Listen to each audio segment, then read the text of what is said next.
Disobeying one's parents, smarting off, back-talking, or doing anything to cause them grief has to fall into the category of sin. The Bible is brimming with commands for children to honor their parents, the most famous being found in the 10 Commandments. But what if a child sneaks away from his parents while traveling and hides out for 3 whole days without them knowing where he is? And what if, upon being found after 3 days of anxious searching, instead of apologizing for making his mother worry for 3 whole days, he makes a smart remark back to his own mother and asks her why she was looking for him? I know in my own case, I wouldn't be able to sit down for a while, that's for sure.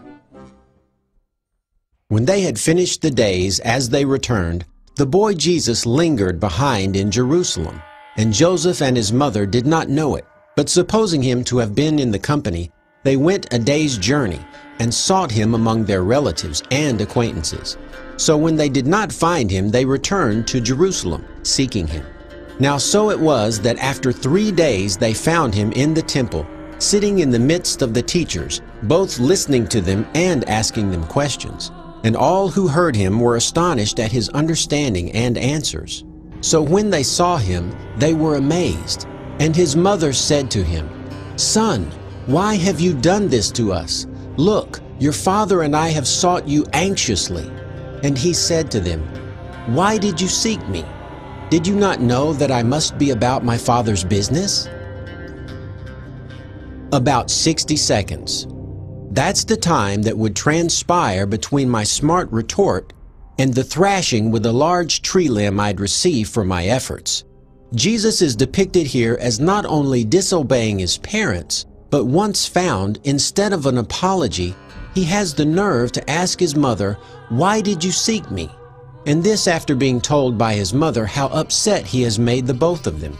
As if that wasn't enough, he insults his own father, Joseph, by referring to his heavenly father and claiming that God's business was more important than obeying Joseph, his earthly father. Perhaps the teachers in the temple forgot to teach Jesus the 4th commandment, to honor thy father and mother. We all know what a hypocrite is. It's someone who says one thing but does another. For example, in the 1960s, someone who verbally supported equal rights for African Americans publicly, but then attended Ku Klux Klan meetings in secret, would be considered a hypocrite. Basically, this person is a liar. Let us now consider some of Jesus' teachings or commandments. He frequently called the Pharisees hypocrites, among other choice words. He even used analogies such as needing to remove the plank in one's own eye before removing the speck of dust from someone else's. In other words, he was calling them hypocrites both explicitly and symbolically. But did Jesus ever ignore his own commandments? Did he ever ignore any of the Old Testament commandments while advising others to keep them? Jesus commanded us to love our neighbors as ourselves. Love your neighbor as yourself. There is no commandment greater than these. But did he follow his own commandment? He answered, "I was sent only to the lost sheep of Israel." These 12 Jesus sent out with the following instructions: "Do not go among the Gentiles or enter any town of the Samaritans. Go rather to the lost sheep of Israel, and as you go, preach this message: the kingdom of heaven is near." But she came and began to bow down before him, saying, "Lord, help me." And he answered and said, "It is not good to take the children's bread and throw it to the dogs." Jesus commanded us to love even our enemies. "But I say unto you, love your enemies, bless them that curse you, do good to them that hate you, and pray for them which despitefully use you and persecute you." But did Jesus actually follow his own edict? "Woe unto you, scribes and Pharisees, hypocrites! For ye are like unto whited sepulchres, which indeed appear beautiful outward, but are within full of dead men's bones and of all uncleanness.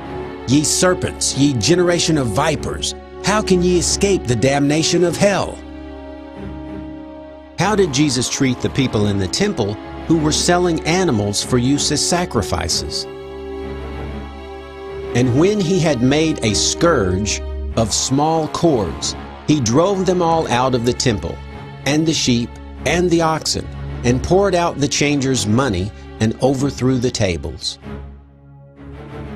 Aggravated assault with a weapon in a public place and destruction of private property doesn't seem to fit his commandment found in Luke chapter 6 to love your enemies, do good to them that hate you, or the one found in John chapter 13, a new commandment I give unto you, that ye love one another, even as I have loved you. We might say that attacking strangers with a whip and flinging their possessions across the floor tends to contradict Jesus' commands on love and anger. And besides, no matter what the people were doing in the temple, it did not justify Jesus physically attacking them with a whip and destroying their property.